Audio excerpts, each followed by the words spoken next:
This is the last question for this this multiple choice group. Thank you for being attentive and making sure you've been paying attention to these. I hope this has been helpful.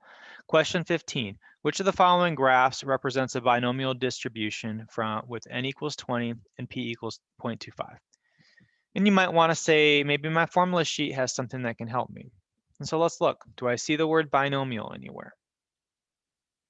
Certainly binomial does appear. And it talks about mean and standard deviation. So it says X is a binomial distribution. This is the formula for binomial. I promise you binomial CDF is gonna be way more helpful than trying to use that formula. But the mean and standard deviation are actually given to you guys here. So the mean is simply n times p, the number of trials times the probability of success. And the standard deviation is the square root of that number times the complement of the probability. So we're going to write that first. Your mean is going to be NP. We'll just say mean of X. And we're going to say our standard deviation is going to be the square root NP 1 minus P. So we can plug those straight into there and get our mean and standard deviation. And that might help us to determine, some of these. So what do you get when you plug in 20 and 0.25 into these formulas? Pause it and see what you get.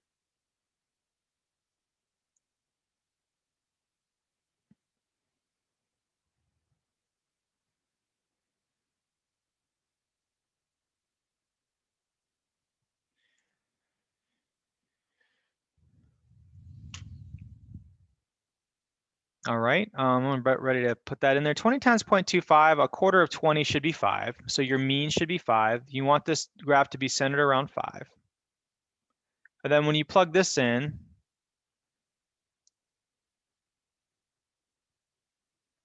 and of course, if you don't want to do 0.75, you could do 1 minus 0.25. It's the same thing. You get a standard deviation of about 1.94.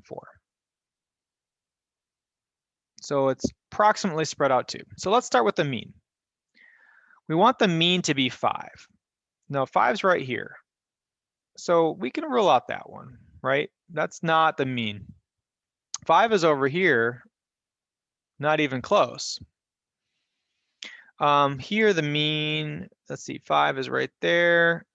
That's not near where the mean is. And we have two distributions here. This is a geometric, by the way. I'll get more into that. But if you see here that 5, that's a good indicator that that is going to be your distribution. And this one here might. And so let me show you the difference between this is a geometric. Geometrics are always right skewed, and this is a binomial. So I can show you what that looks like. Give me a second here. Okay, so on my calculator, I could estimate, I could get the probabilities for binomial by going into the Binomial Pdf. So second vars A, and I could set my trials to be 20, my probability to be 0.25, and my X value, and I'll just start at 0 and I'll count up. So let's say I want to start with 0.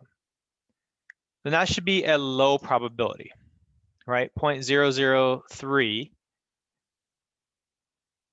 0.003 should be small. Well, look where, well, there is no 0 here, so that's not going to help. But 0.003, that's possible, right? Now, if I scroll up and keep counting, and I count all my X values up 1 at a time, so maybe make that 1 this time. And you can see it jumped up to about 2%. So at 1, it's 2%. Well, here it's a little bit less than 5. But here at 1, that's at 25%.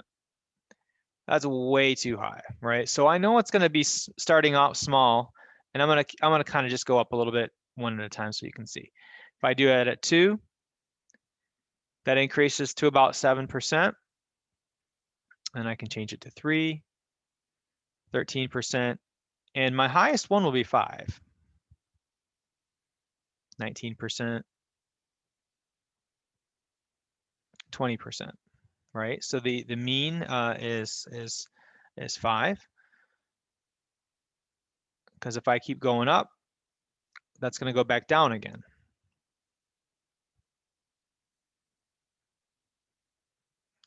So it's going to be symmetric. So binomial distributions will follow kind of more of a symmetric pattern. Geometric distributions will start out high and then skew down to the right. It's going to be C.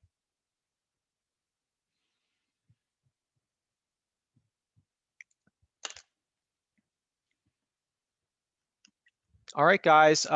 Boy, I appreciate you watching this. You guys, you're welcome to go back and watch any of these videos to get reinforcement and ask me for help if you need it. You guys have a great rest of your day.